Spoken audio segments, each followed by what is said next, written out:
Good morning, my dear students. Once again, we are starting a fresh week. So this week we will have 3 days chemistry class: Monday, Tuesday, Thursday, and mostly Thursday you will write the chemistry test. Okay. So this is how it will go from this week. We'll try to finish some syllabus.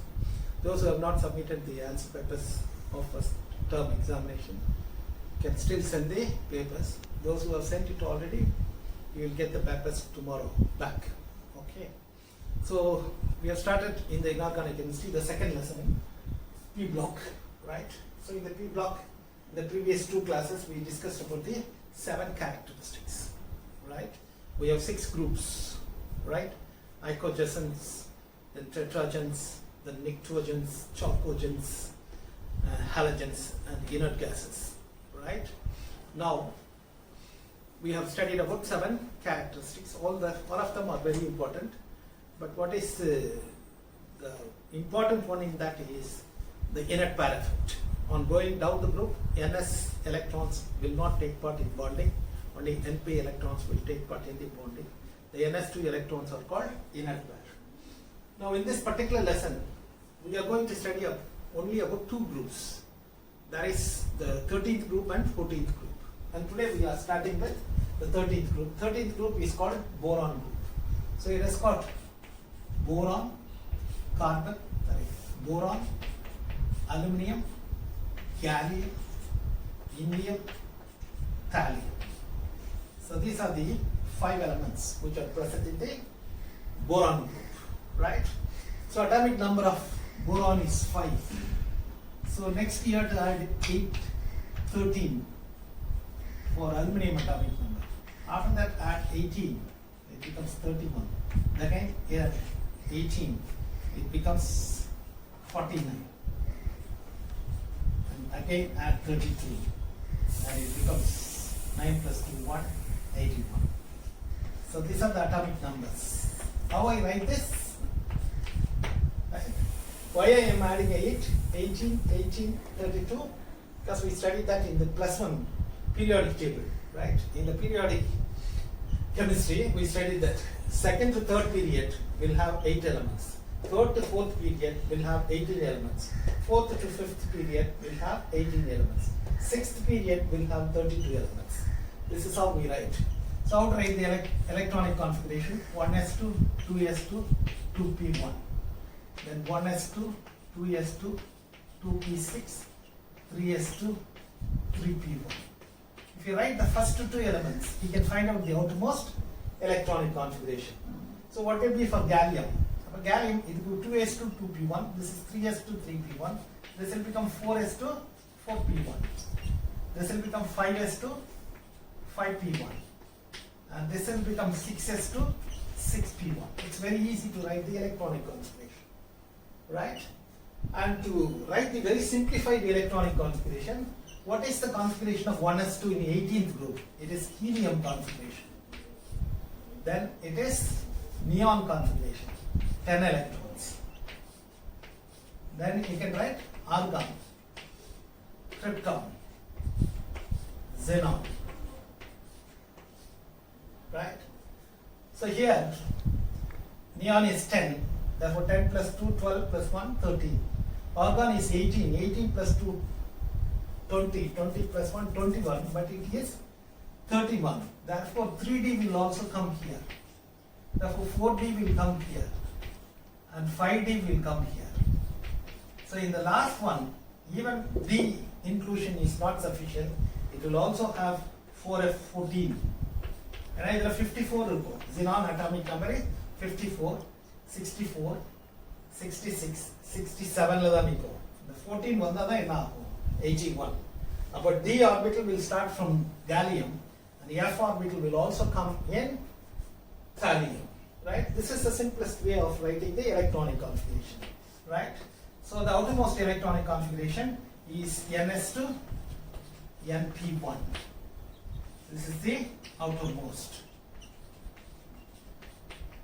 electronic configuration. Right? So in this, what is very important? When you go down the group, the oxidation state will change from +3 to +1 because of inert pair effect. Because these 2s2 electrons will take part in the chemical reaction in boron and aluminum. It will not take part in gallium, indium, thallium. இது மூணும் react பண்ணாது. Why? Because the nucleus is attracting these electrons very powerfully because of the poor shielding of d electrons. The d electrons எல்லாம் இந்த s electrons நியூக்ளியஸ்ல இருந்து சரியா மறைக்காது. அதனால இது புடிச்சு இழுத்துக்கும். எதை மட்டும் தான் விட்டு கொடுக்கும். p1 மட்டும் தான் விட்டு கொடுக்கும். அதனால ஆக்சிடேஷன் ஸ்டேட் நாம மாறிடுது. +1 மாறிடுது. That's called inert pair effect. அதுதான் என்னன்னு சொல்றாங்க. Inert pair study about first about boron. Its occurrence, its physical properties, chemical properties and uses. After that, we are going to study about borax. Then third, we are going to study about boric acid. Okay. And the fifth one is boron trifluoride. So diboron is B2H6. Boric acid is H3BO3. This is borax is Na2B4O7 10H2. And boron trifluoride is BF3. For all these five, we are going to study the preparation, physical property, chemical property, and uses. Right? This is the first part of the syllabus. After that, we are going to the 14th group, and there are few compounds about aluminum also in this. So after finishing aluminum only, we will go to the 14th group. Right? So first we start about boron.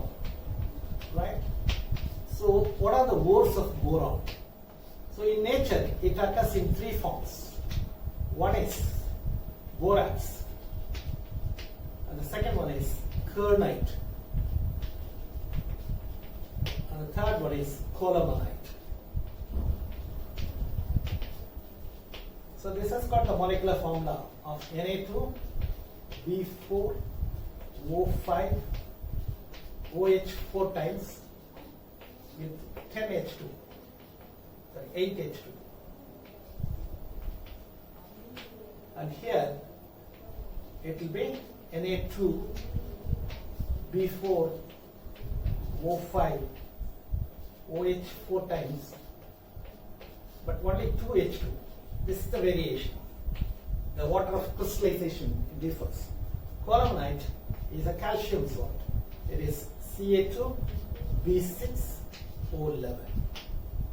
Right? Borax is also given like this. Same formula is broken and given like this. Na2 அப்படியே போட்டுக்கிறோம், B4 அப்படியே போட்டுக்கிறோம், இங்க O7ல O5 மட்டும் எடுக்கிறோம், மீதி 2 oxygen இங்க உள்ள எடுத்துட்டு போயிடுறோம். Right? So இங்க 20 ஹைட்ரஜன்ல 16 இங்க போட்டுக்கிறோம், 4 இங்க கொண்டாந்துறோம். Right? Slight alteration in the modification in the formula. So what are the natural resources of boron? அப்படின்னு ஒரு क्वेश्चन கேட்டாங்கன்னா இந்த மூணு எழுதுறது கத்துக்கணும். It occurs in the form of borax, it occurs in the form of burnite, it occurs in the form of colomanite. Right? So this is the ores of boron. Now, so after this, we are going to study about the properties of boron. Boron is the non-metal in this group. This is the only non-metal in this group. It has got high ionization potential. It has got high electronegativity. It is less reactive. Right? So these are some of the properties of boron. Right? So boron is the only non-metal. It is less reactive because its size is small, its ionization is very high, and it has got high electronegativity. Because of this, boron is found to be less reactive. Boron always forms less deficient electron compound. This is also very important. Deficient electron compound. They also run. Yeah. For example, if you take boron trichloride, boron outermost has got 3 electrons. Okay. Chlorine has got atomic number 70. Therefore, 1s2, 2s2, 2p6, 3s2, 3p5. It has got 7 electrons. So chlorine gives me the electron boron, 7 electrons.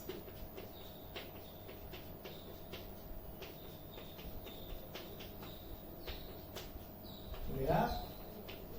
Now what is octet rule? When an atom forms a molecule, every atom must be surrounded by 8 electrons. For chlorine sutti paarthona 2, 4, 6, 8. Anumari boron varadu. If you look at boron, it has got only 6 electrons. It will not have 8 electrons. That's why it's called electron deficient compound. So this will always get 2 more electrons also. This is generally called as Lewis acid. Lewis acid. What is Lewis acid? Lewis acid is one which takes a pair of electron. Or pair of electron vaangana adu Lewis acid.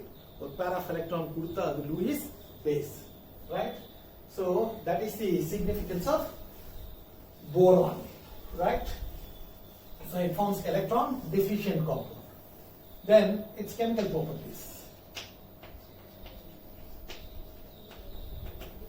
Right? So what's its chemical properties? Okay. First, it forms metal borides on strong heating. Metals will react with boron on high temperature heating,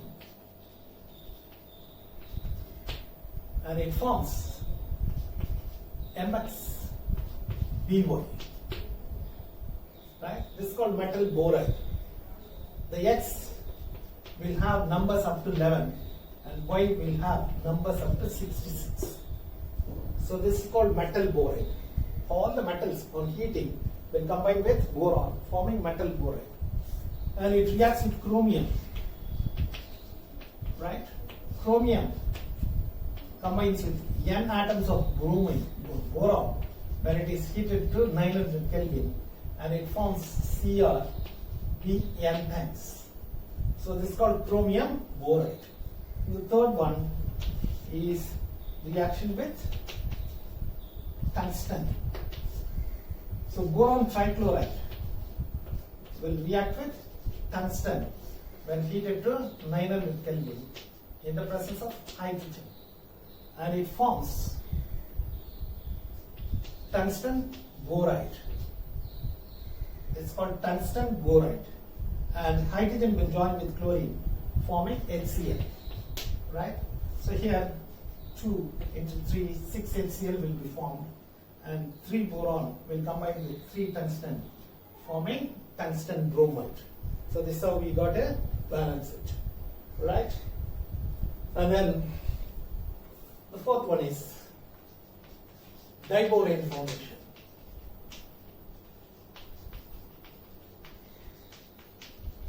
Boron trifluoride reacts with sodium hydride at a high temperature of 1200 Kelvin. Right? Now what happens in this reaction? Right? Diboron is B2H6. This is called diboron. So the molecular formula, and what is happening there to the sodium? Sodium will join with chlorine forming sodium fluoride. Right? Now, if you look at boron, it is 2 boron, therefore multiply this by 2.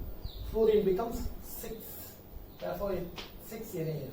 Sodium and hydrogen become 6, so put 6 here. So this is how diboron is formed from boron trifluoride. Then fifth is with halogens. So boron on heating with halogens will form boron trihalides. For example, boron reacts with fluorine forming boron trifluoride. Balance in the 2 in the 3. So the consecutive numbers on this integer series, and the number in the number in the 2 into 3 6, 3 into 2 6. Now 2 borons, 2 borons. Right? This is the 5th reaction. Then 6th reaction with oxygen. So boron on heating with oxygen will form boron trioxide. B2O3. Oxygen பார்த்தோம்னா இங்க 3 இங்க 2. அப்ப it multiply this by 3 and this by 2. 2 boron, therefore multiply this by 4. Then 7 with nitrogen.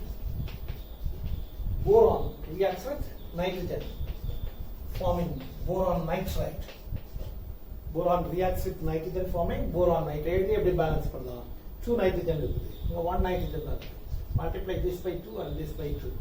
Equation gets balanced, right? And then 8th one is with acid, with sulfuric acid, right? So sulfuric acid is H2SO4.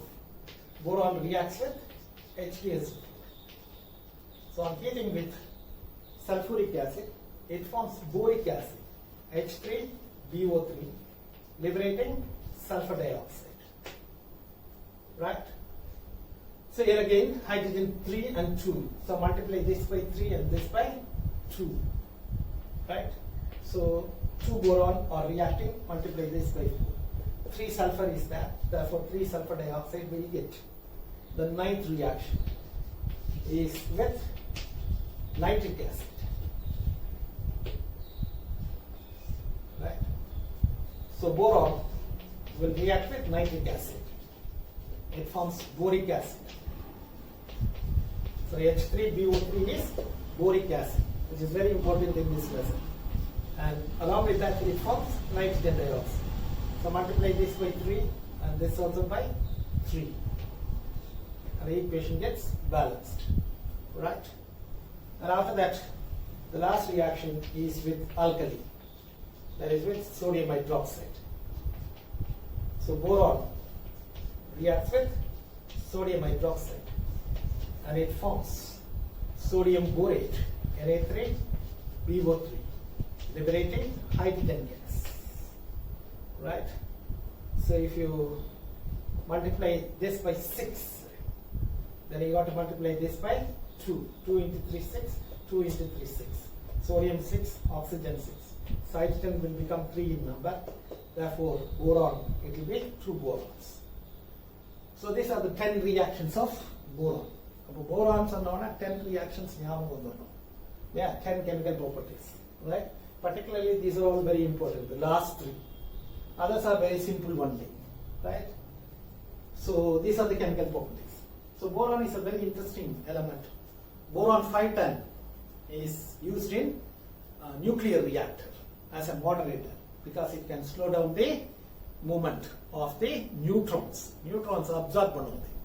அதனால இங்க use பண்றாங்க nuclear ரியாக்டர்ல use பண்றாங்க. அடுத்தது it is used in rocket to ignite the fuels. Fuels எரிய வைக்கிறதுக்கு அதுல use பண்றாங்க. ராக்கெட்ல use பண்றாங்க. Then it is used in the plants for the cell wall growth. Right? Apart from that, the compounds like borax and other things are used in making glass, right? Optic glasses are manufactured using that. Even boric powder will be used as the antiseptic. So these are the applications of the boron, right?